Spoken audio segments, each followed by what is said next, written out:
You managed to go back to Okay, so yesterday I finished, I didn't finish all my slides, so today I will maybe provide a bit more of an overview, but I didn't want to skip entirely this part of the point cloud because I think it's an interesting thing. And so maybe I will skip some slides going on, but I still would like to show you all the things that I did. So this is not also something that is like maybe covering everything in the field. It's a bit more what we have done in these particular areas of domain adaptation for a complex domain. But yeah, I hope you can still get some inspiration from there. Okay, so at some point we started to answer to this question. So are we ready for more complex domain? Given all the advances that we have made in the community for domain adaptations, and we started to look at point clouds. We take a couple of data sets. You can start from, now there are many more data sets, but you can start from Kitty, you can start from UCs. They are two very popular data sets for this for studying point clouds, and then you look at the sources of domain shift. And indeed, the domain shift is even more severe and more challenging than for images, because basically you have three sources of domain shift. So the first thing is that you have different sensors among these two data sets. You have a different scenario because one data set was collected in the US, the other data set was collected in Europe. So of course the landscape is different. And then you have other differences that matters quite a lot because the size of the car in the US is typically bigger than the size of the car in Europe. And so you have to operate this and you just see this, right? And then you see a bunch of points in some geometric structure. And in our case, we focus on a specific problem that is 3D LiDAR segmentation, but of course you can also focus on other problems. So which is the problem of 3D LiDAR segmentation? So you're given a point cloud, and then you want to classify each input point in the point cloud with some categories. In these cases, we didn't use any multimodal model, and this work were done a bit before, but maybe now you can also inject some ideas the one I'm going to show you in new foundation models.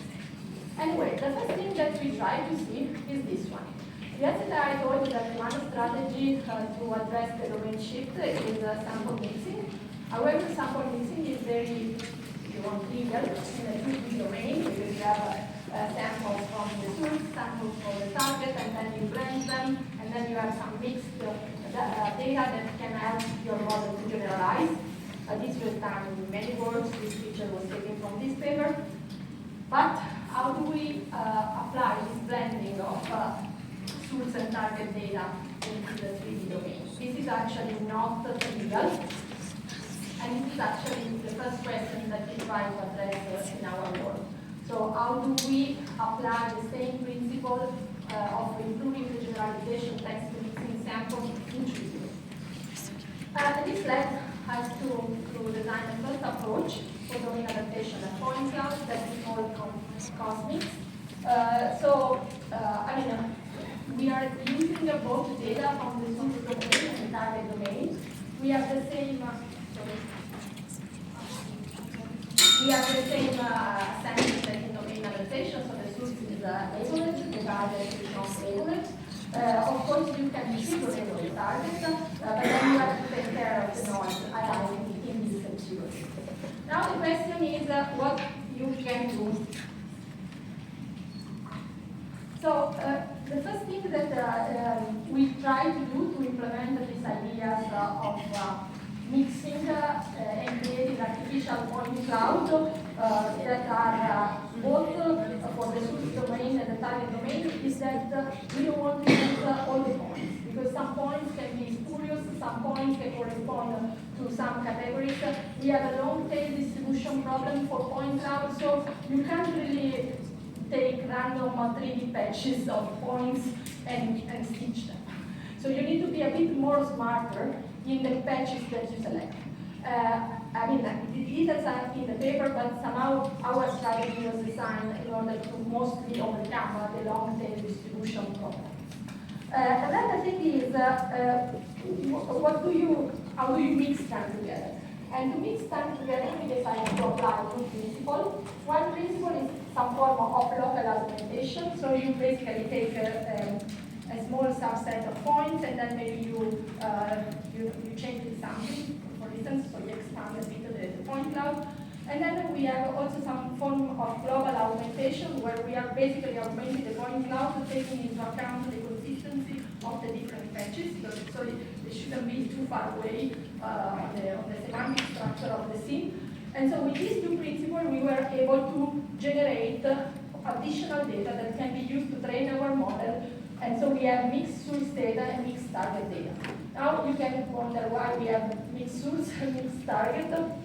And the reason is we are adding some redundancies, and in principle we trust more the mixed source data than the mixed target data.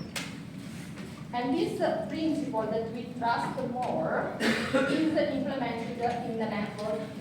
Yesterday we didn't discuss this together, but I told you that a regular strategy for domain adaptation is this, I would say, teacher-student scheme, where you have a student network and then a teacher network. The teacher network is updated with an exponential moving average, and is updated slower.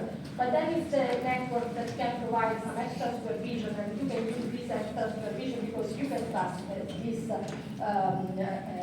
teacher network a bit more.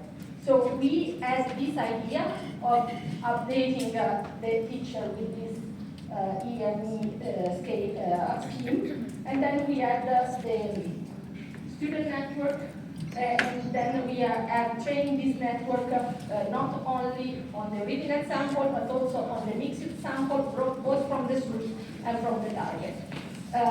This is a bit the overall idea. And then maybe something interesting is this one. At the time of our work, there were no much works that were trying to address the domain shift in point cloud. And so one thing we decided to focus is this synthetic to real domain shift. So for the source domain, we always take some synthetic point cloud, and then for the target domain, we take the real version. We had to do that also because we assume that we have the same level space from the source and for the target, so some data set don't match. So we have to accommodate for this.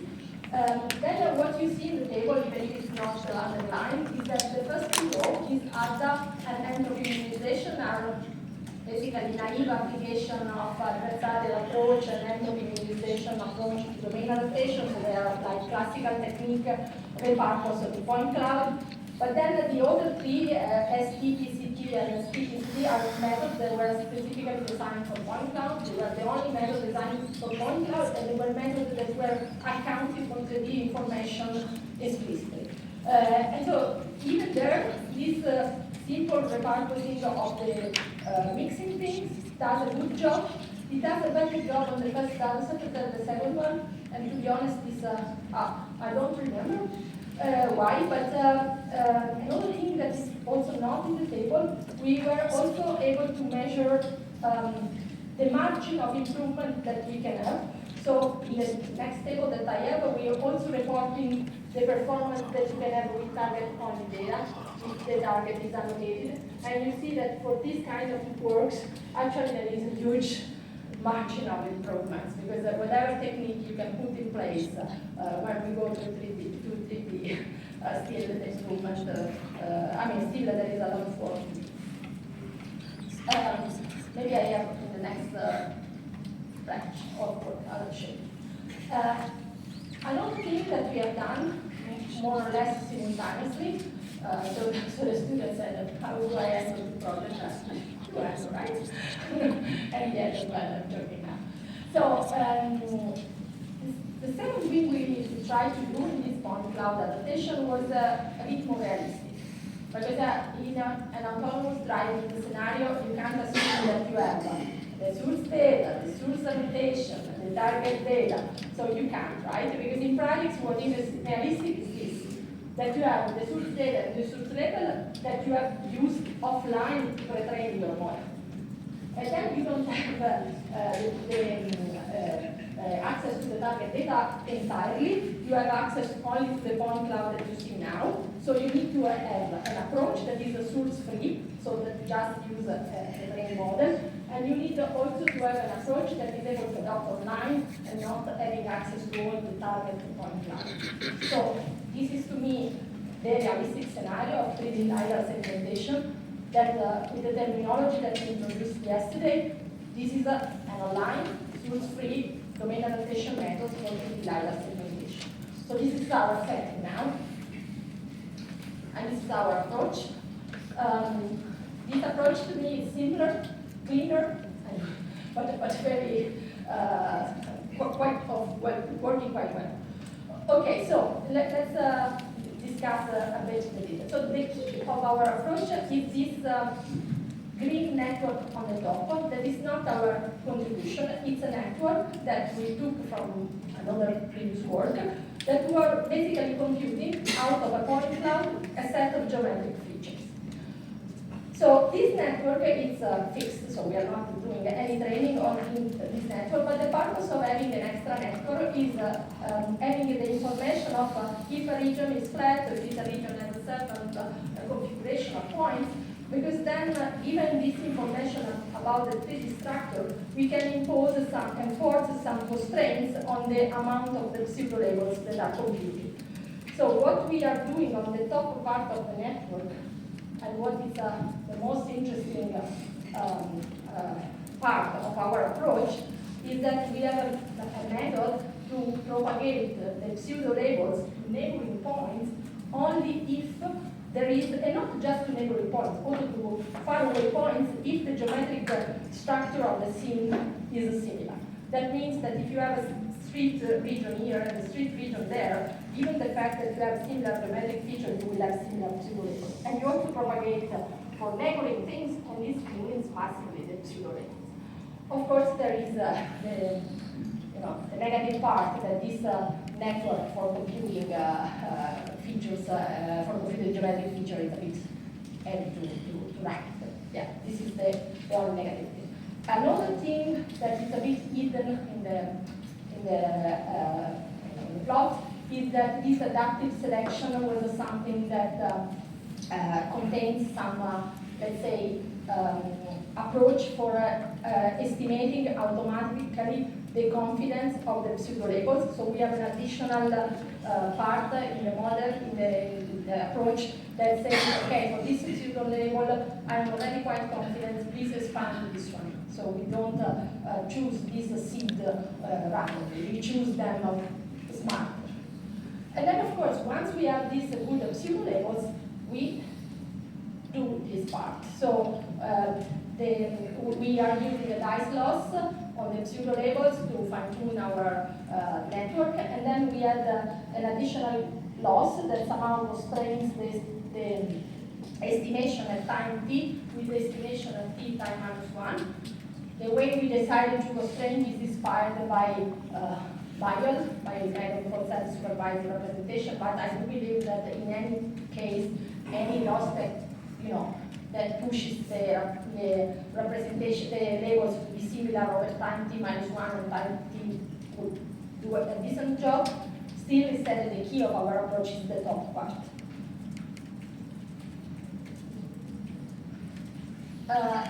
And this is what I anticipated to you before. So when you study this source, this point cloud adaptation problem, it's a few people when we started studying this. Now there are many more people. You need to also do this. So you benchmark how much your source model with no adaptation will do, and you benchmark what you will get if you have annotation on the target. And you see it's like plus 28 points, plus 24. So it's not it's not few, right? And you see, this is what we were able to get. So relatively little, right? So we can't say, and this is a work that has been published 2 years ago, so it's not that old, right? So that means that really here there is a huge margin to work on.